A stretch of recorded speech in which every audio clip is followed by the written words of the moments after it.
Hello friends, ഗോട്ടിൻ്റെ trailer ഇന്നലെ ഇറങ്ങി. Mixed റെസ്പോൺസാണ് ഈ ട്രെയിലറിൽ കിട്ടിയിരിക്കുന്നത്. ചിലവർക്ക് ഇഷ്ടപ്പെട്ടു, എന്നാൽ ചിലവർക്ക് ആവറേജ്, ചിലവർക്ക് തീരെ ഇഷ്ടപ്പെട്ടില്ല. അപ്പോൾ ആ ട്രെയിലർ കണ്ടിട്ട് കണ്ടുപിടിച്ച ഐഡൻറ്റിറ്റീസ് കുറച്ച് നമുക്ക് നോക്കാം. ട്രെയിലറിൻ്റെ തുടക്കത്തിൽ തന്നെ പ്രശാന്ത് വിജയെക്കുറിച്ച് പറയുന്ന സീനാണ് വരുന്നത്. ഇവിടെ നിന്ന് വിജയുടെ ഇൻട്രോ വരുമ്പോൾ ഗാന്ധിയെ കാണിച്ചാണ് വിജയെ തന്നെ കാണിക്കുന്നത്. ഈ പടത്തിൽ വിജയുടെ പേര് ഗാന്ധി എന്ന് ആയതുകൊണ്ട് കാണിച്ചിരിക്കുന്നത്. പ്രശാന്ത് വിജയെ വീണ്ടും വെൽക്കം ചെയ്യുന്ന പോലെയാണ് പറയുന്നത്. അതായത് ഏജ്ഡ് വിജയെ വീണ്ടും സ്ക്വാഡിലേക്ക് കൊണ്ടുവരുന്നു. എന്തോ അവർക്ക് ചെയ്യാൻ പറ്റുന്ന മിഷനോ അല്ലെങ്കിൽ ഒരു കാലത്ത് വിജയ് ഗോട്ട് സ്ക്വാഡ് ഉണ്ടായ നേരത്തെ നടന്നൊരു സംഭവം വീണ്ടും വരുന്നത് കൊണ്ടോ വിജയെ വീണ്ടും വിളിക്കുന്നു. അതുപോലെ തന്നെ ഈ ട്രെയിലറിൽ തന്നെ വ്യക്തമാക്കുന്നുണ്ട് വിസിൽ പോലുള്ള വിജയും ഈ ഏജ്ഡ് വിജയും ഒന്നാണ് ഉള്ളതെന്ന്. പ്രശാന്ത് ഈ ഏജ്ഡ് വിജയെ വിളിക്കുന്ന പേരും ഗാന്ധിയാണ്. സ്നേഹ ഒരു ഹോസ്പിറ്റൽ സീനിൽ വിസിൽ പോഡ് വിജയ് വിളിക്കുന്ന പേരും ഗാന്ധിയാണ്. അപ്പോൾ ഇവർ വേറെ വേറെ ആൾക്കാരല്ല എന്ന് ട്രെയിലറിൽ തന്നെ പറയുന്നുണ്ട്. ആ സീനിൽ തന്നെ എപ്പോഴും വെള്ളമടിച്ച് പ്രശ്നമുണ്ടാക്കാറുള്ള പരിപാടി എന്നൊരു ഡയലോഗ് ഉണ്ടല്ലോ. അവിടെ നമ്മുടെ വിജയ് ഇനി വെള്ളം അടിക്കുന്നത് സ്റ്റോപ്പ് ചെയ്യണമെന്ന് പറയുന്നൊരു ഡയലോഗ് ഉണ്ടല്ലോ, അത് പക്കാ മങ്കാത്ത റെഫറൻസ് ആണ്. അടുത്ത സീനിലായിട്ട് നമ്മുടെ വിസിൽ പോഡ് വിജയ് ഒരു മിഷന് ഹോങ്കോങ്ങിൽ ഫാമിലി കൂടെ ആരെങ്കിലും വരുമോ എന്ന് നമ്മുടെ പ്രശാന്ത് പറയുന്നുണ്ട്. ആ ഫാമിലി ആയി പോയ നേരത്ത് അവിടെ ഉണ്ടാകുന്ന ഒരു പ്രശ്നമാണ് ഈ പടത്തിൻ്റെ മെയിൻ കഥ ആരംഭിക്കുക എന്ന് തോന്നുന്നുണ്ട്. കാരണം ആ സീനിൽ നമ്മുടെ മൈക്ക് മോഹൻ പറയുന്നുണ്ട് എനിക്ക് അനുഭവിച്ച വേദന ഗാന്ധിക്കും അനുഭവിക്കണമെന്ന്.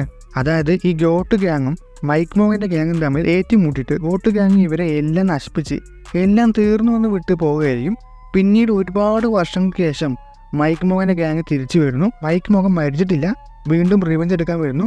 അത് ഗോട്ട് ടീം കണ്ടെത്തുന്നു. നമ്മൾ ഈ ഗ്യാങ്ങിനെ നമുക്ക് നേരിടണം പ്രയാസമായിരിക്കും, അതുകൊണ്ട് നമുക്ക് ഗാന്ധിയെ സ്ക്വാഡിലേക്ക് വീണ്ടും ആവശ്യമുണ്ടെന്ന് പറഞ്ഞാണ് വിജയെ വിളിക്കുന്നത് എന്നാണ് തോന്നുന്നത്.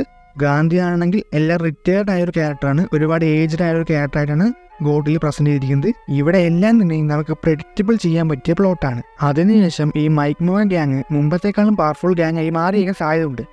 ഏജ്ഡ് വിജയ്ക്ക് നിരവധി പ്രശ്നങ്ങൾ വന്നുകൊണ്ടേയിരിക്കുന്നുണ്ട്, എവിടെ പോയാലും വിടാത്ത രീതിയിൽ. ഈ യങ് വിജയ് ഒരു സീനിൽ പറയുന്നുണ്ട് ഫാദർ നിങ്ങൾ ആപത്തിലാണെന്നുള്ള കാര്യം.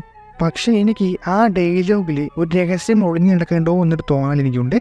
അതുപോലെ ഒരു ട്രെയിലർ സീനിൽ നമ്മുടെ ചെറിയ വിജയെ കാണിക്കുന്ന സീനുണ്ടല്ലോ, പക്ഷെ എനിക്ക് മനസ്സിലാകാത്ത ആ സീനിൽ വിജയെ നോക്കുന്നത് ഏജ്ഡായി വരുന്ന വിജയാണോ അതോ നോർമൽ വയസ്സിലുള്ള വിജയാണോ എന്നൊരു ഡൗട്ടുണ്ട്. ഒരുപക്ഷെ ഈ സൈഫി എലമെന്റ് ഉള്ളത് ഈ ഭാഗത്താകാൻ സാധ്യതകൾ ഒരുപാടുണ്ട്. പിന്നെ നെക്സ്റ്റ് ആയിട്ട് ഈ ട്രെയിലറിൽ ഒരു ക്യാരക്ടറിനെ മാസ്കിലും എലിമെന്റിലും ഒക്കെ ഐഡ് ചെയ്ത് കാണിക്കുന്നുണ്ട്. ഏജ്ഡ് വിജയ് തല്ലുന്ന സീന് പോലുണ്ട്. ആ ഒരു ക്യാരക്ടർ ബോഡിയൊക്കെ കണ്ടിട്ട് അത് സാധാ വില്ലനല്ല, അതും വിജയാകുന്നതിനാണ് chance. De ageing young Vijay ഉണ്ടല്ലോ, ആ വിജയ് നെഗറ്റീവ് ഷെയ്ഡ് ആണെന്നൊക്കെയാണ് നമ്മൾ കേട്ട് വന്ന ന്യൂസ്. ആ മകൻ വിജയ് ഈ വില്ലൻ ഗ്യാങ്ങിലുള്ള ഒരാളായിരിക്കും, അല്ലെങ്കിൽ വിജയുടെ മകനെ പോലെ തന്നെ തോന്നിപ്പിക്കുന്ന മറ്റൊരു സംഭവം, അതാ ഒരു ക്ലോൺ. എനിക്കും ആ സംശയം ഇല്ലാതില്ല. കാരണം ഈ പടത്തിൻ്റെ യങ് വിജയും ഏജ് വിജയും തമ്മിലുള്ള ഫൈറ്റ് സീൻ ഉണ്ട് എന്ന് നമുക്കറിയാം. എനിക്ക് ഈ ട്രെയിലർ കണ്ടിട്ട് ഇതൊക്കെയാണ് തോന്നിയത്. ഇങ്ങനെ ട്രെയിലറിലുള്ളത് ഗോട്ട് സ്കോട്ട് ചെയ്യുന്ന ഒരുപാട് മിഷൻസും കാര്യങ്ങളൊക്കെ ആണല്ലോ. അതുപോലെ നിങ്ങൾ ഗോട്ട് ഹിന്ദി തെലുങ്ക് ട്രെയിലർ കണ്ടോന്ന് അറിയില്ല, അത് കണ്ടു നോക്ക്. അതിലെ എൻഡിങ്ങും തമിഴ് ട്രെയിലർ എൻഡിങ്ങും വ്യത്യാസമുണ്ട്. ഹിന്ദി തെലുങ്ക് ട്രെയിലറിൽ എൻഡിങ് ഉള്ളത് ഒരു അഡാർ റെഫറൻസ് ആണ്. മിഷൻ ഇമ്പോസിബിൾ എന്ന ടോം ക്രൂസ് മൂവിയുടെ BGM വിജയ് ഇടുന്നതായിട്ടാണ് കാണിക്കുന്നത്. ഇതും ഒരു മിഷൻ ഇമ്പോസിബിൾ പോലെ വരുന്ന പടമാണ് എന്നാണ് പറയാതെ പറഞ്ഞു പോകുന്നത്. പിന്നെ ട്രെയിലർ കണ്ടിട്ട് പലവർക്കും ജെമിനിമൻ തന്നെ ആകുമെന്ന് സംശയം തോന്നിയേക്കാം.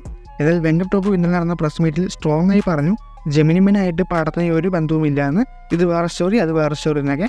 എന്തൊക്കെ ആയാലും നല്ല പടം എടുത്തു വെച്ചാൽ മതി വെങ്കട് പ്രഭു. അപ്പോൾ നിങ്ങൾക്ക് എന്താണ് ഇതിനെക്കുറിച്ചൊക്കെ തോന്നുന്നത് കമൻറ്റ് ചെയ്യുക. അതുപോലെ താഴെ കാണുന്ന ലൈക്ക് ബട്ടണോ ഷെയർ ബട്ടൺ തട്ടിയിടുക.